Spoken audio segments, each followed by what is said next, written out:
Hello everyone, एक बार फिर आप सभी का हमारे यूट्यूब चैनल पर स्वागत है। मुगल शासक औरंगजेब की कब्र को लेकर महाराष्ट्र में विवाद छिड़ा तो सांप्रदायिक दंगा हुआ, नागपुर में हुआ। महाराष्ट्र में नागपुर सबसे शांत शहरों में गिना जाता है। यहाँ अयोध्या में विवादित ढांचा गिरने के बाद भी दंगे नहीं हुए थे।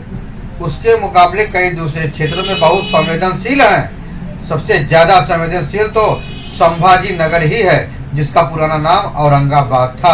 उसी संभाजी नगर के खुलदाबाद में औरंगजेब की कब्र है।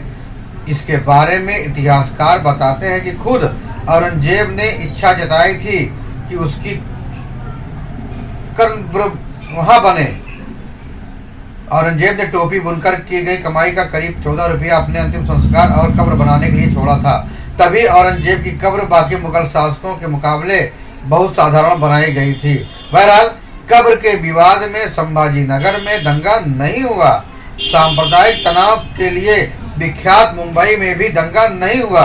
दंगा हुआ तो नागपुर में मुगल शासक औरंगजेब को लेकर उठी नफरत की लपटों में बीते दिनों सेंट्रल नागपुर झुलस गया। क्या यह एक सोची समझी साजिश थी? ये सवाल इसलिए उठ रहा है क्योंकि वहां पत्थरों का ढेर मिला है। धार्मिक संगठनों के विरोध प्रदर्शन के बीच एक अफवाह से फैली कि हिंसा में दंगाइयों ने जमकर उत्पात मचाया। दर्जनों गाड़ी स्वाहा कर दिए, हाथों में पत्थर लिए भीड़ ने पुलिस को भी नहीं बख्शा। और स्थानीय लोगों का कहना है कि उपद्रवी घर के अंदर तक घुसे और तोड़फोड़ की गाड़ियों को जला दिया गया। ऐसे में अहम सवाल यह है कि नागपुर में हुई इस हिंसा के लिए आखिर जिम्मेदार कौन है? औरंगजेब को लेकर जारी तनाव की आड़ में क्या जानबूझकर चिंगारी को भड़काया गया? इस पर सियासत गर्म है। शिवसेना और बीजेपी नेता इसे सुनियोजित साजिश बता रहे हैं। महाराष्ट्र के उप मुख्यमंत्री एकनाथ शिंदे ने कहा कि औरंगजेब का समर्थन करने वाले देशद्रोही हैं। उपद्रवियों को बख्शा नहीं जाएगा। महाराष्ट्र के मुख्यमंत्री देवेंद्र फडणवीस ने विधानसभा में कहा कि यह हिंसक घटना और दंगे पूर्व नियोजित प्रतीत होते हैं। महाराष्ट्र के उप मुख्यमंत्री एकनाथ शिंदे ने नागपुर हिंसा को सोची समझी साजिश करार दिया है। क्या साजिश के तहत नागपुर में हिंसा हुई? इस बात की आशंका एकनाथ शिंदे ही नहीं बल्कि कई अन्य लोग भी जता रहे हैं। पुलिस इस मामले में हर एंगल से जांच कर रही है। नागपुर हिंसा के मामले में पुलिस कई एंगल से जांच कर रही है। इसमें साजिश का एंगल भी शामिल है। हिंसा वाली जगह पर 300-400 लोग मौजूद थे। पुलिस उपद्रवियों की पहचान करने के लिए इलाके के सभी सीसीटीवी फुटेज खंगाल रही है। फिल्म छावा देखने के बाद औरंगजेब और मुगल शासक के खिलाफ लोगों का गुस्सा काफी बढ़ गया। इसके कोई दो राय नहीं है। इस फिल्म में दिखाया गया कि कैसे औरंगजेब ने छत्रपति शिवाजी महाराज के पुत्र छत्रपति संभाजी महाराज को कैद कर यातनाएं दी। हालांकि नागपुर हिंसा पर विधानसभा में बोलते हुए महाराष्ट्र के सीएम देवेंद्र फडणवीस ने भी कहा, मैं छावा फिल्म को दोष नहीं देना चाहता। इस फिल्म में संभाजी महाराज का शौर्य दिखाया गया है और बताया गया है कि कैसे औरंगजेब ने संभाजी महाराज को यातनाएं दी। इसे देख लोगों में मुगल शासक के खिलाफ रोष पैदा हुआ। वहीं केंद्रीय मंत्री रामदास अठावले ने भी कहा कि छावा फिल्म में औरंगजेब ने जिस तरह से संभाजी की हत्या की थी उसे देखकर लोगों में और औरंगजेब के खिलाफ आक्रोश और बढ़ गया है।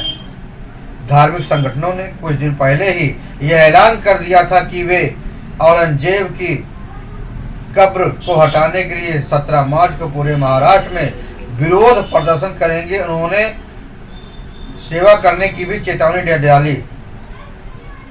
इधर धार्मिक संगठनों के कार्यकर्ता सड़कों पर विरोध प्रदर्शन कर रहे थे, लेकिन शाम होते होते नागपुर सेंट्रल के माहौल में हिंसा भड़क गई। इसी बीच अफवाह फैलाई गई कि धार्मिक सामग्री वाली चीजें जला दी गई। यह एक सुनियोजित हमला लगता है।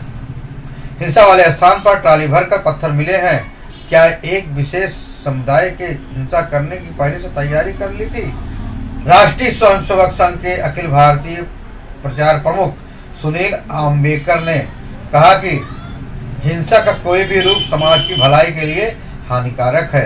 उन्होंने इस बात पर भी जोर दिया कि 17वीं शताब्दी के मुगल बादशाह औरंगजेब की आज के दौर में कोई वैल्यू नहीं रही। अम्बेडकर ने कहा कि औरंगजेब आज प्रासंगिक नहीं है, किसी भी तरह की हिंसा को प्रोत्साहित नहीं किया जाना चाहिए। आरएसएस का यह रुख ऐसे समय आया जब औरंगजेब की कब्र को हटाने की मांग और उससे जुड़ी विभिन्न अफवाहों को लेकर नागपुर में भड़की हिंसा के बाद तनाव चरम पर है। वहीं पुलिस ने बड़े पैमाने पर कार्रवाई करते हुए 50 दंगाइयों को गिरफ्तार किया है। वहीं गृह मंत्रालय ने इस हिंसा पर रिपोर्ट भी राज्य सरकार से मांगी है। यह घटना प्रधानमंत्री मोदी के नागपुर दौरे के ठीक 2 सप्ताह पहले हुई थी। दरअसल यह हिंसा तब भड़की जब यह अफवाह फैली कि एक समुदाय विशेष के प्रदर्शनकारियों ने आरएसएस मुख्यालय से मुश्किल 2-3 किलोमीटर दूर महल गेट पर शिवाजी पुतला स्क्वायर के पास औरंगजेब के पुतले और एक धार्मिक चादर जलाई है। यूं तो भारत में सांप्रदायिक हिंसा की घटनाएं विशेषकर धार्मिक त्योहारों और जुलूसों के दौरान समय समय पर होती रही हैं, जिसमें 1946 का नोआखली दंगा, 1989 का भागलपुर दंगा, 1992 का बाबरी विध्वंस और अभी हाल ही में मणिपुर अनूह में हुई हिंसा शामिल है। आज़ादी से अब तक की प्रमुख घटनाएं इस प्रकार हैं। 1944 के नोआखाली दंगा की तरह बंगाल में सांप्रदायिक हिंसा हुई, जिसमें बड़ी संख्या में लोगों की जान गई। वही 1989 के भागलपुर दंगे के बाद भी कई जगह दंगे हुए, जिसे कांग्रेस की सियासी चूल्हे ऐसी हिली जिसे आज तक वह उभर नहीं पाई। बहरहाल हिंसा पूर्व नियोजित थी। खुफिया एजेंसियों को संवेदनशील वाले स्थानों पर अतिरिक्त सतर्कता बरतनी चाहिए। दोषियों को कड़ी से कड़ी सजा मिलनी चाहिए, क्योंकि हिंसा और आपसी वैमनस्य किसी भी प्रदेश और देश की प्रकृति में बड़ा बाधक होता है। इसलिए हम सभी को ऐसे मामलों का विरोध करना चाहिए। जहां 2 संप्रदायों की बात हो, उन्हें मिल बैठ कर समझाना चाहिए। फिर मिलेंगे नई जानकारी के साथ, नई खबरों के साथ। तब तक के लिए जय हिंद, वंदे मातरम।